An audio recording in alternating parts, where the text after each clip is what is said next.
고 김창민 영화감독을 폭행해 숨지게 한 혐의를 받는 피의자 2명이 구속 갈림길에 섰습니다. 앞서 두 차례 영장을 기각한 법원은 오늘 오전 구속 전 피의자 신문을 열었습니다. 취재기자 연결해서 자세히 알아봅니다. 표정우 기자, 피의자 2명에 대한 구속영장 심사가 진행 중이라고요? 네, 의정부지방법원 남양주지원은 오늘 오전 10시 반쯤 상해치사 혐의를 받는 A씨 등 피의자 2명에 대한 구속 전 피의자 신문을 진행했습니다.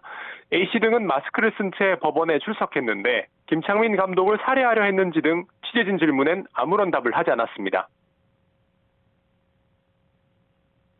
김창민 감독 살해하려 폭행한 겁니까? 10차례 이상 폭행한 사실 인정합니까? 카톡 삭제하고 휴대폰 바꿨습니까? 이들은 지난해 10월 20일 새벽 1시쯤 경기 구리시에 있는 식당에서 소음 문제로 다투던 김창민 감독을 때려 숨지게 한 혐의를 받고 있습니다. 또 발달장애 아들 앞에서 김 감독을 폭행해 김 감독 아들을 정서적으로 학대한 혐의도 받고 있습니다. 오늘 신문에는 김 감독 유족도 법원 안내에 따라 의견을 밝히기 위해 참석했습니다. 네, 앞서 두 차례는 영장이 기각됐는데 검찰이 이번 신문에서는 구속 필요성을 어떻게 주장했습니까? 네, 검찰은 신문에서 앞선 영장 기각 이후 새로운 증거를 확보했다며 구속 필요성을 주장했습니다.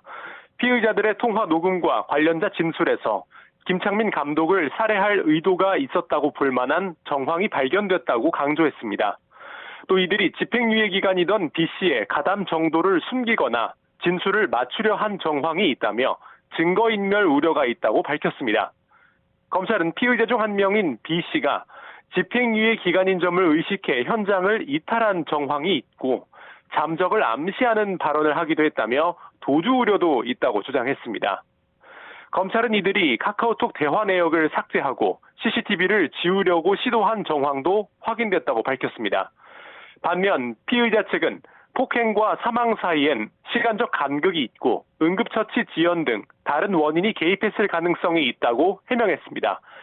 또 김 감독의 아들이 중증 발달장애인이라는 사실을 알았는지 불분명하고 카카오톡 대화 삭제도 평소 습관일 뿐 증거인멸 의도는 없었다고 주장했습니다.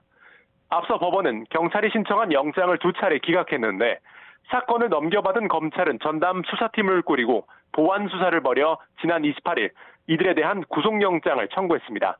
지금까지 사회부에서 YTN 표정우입니다.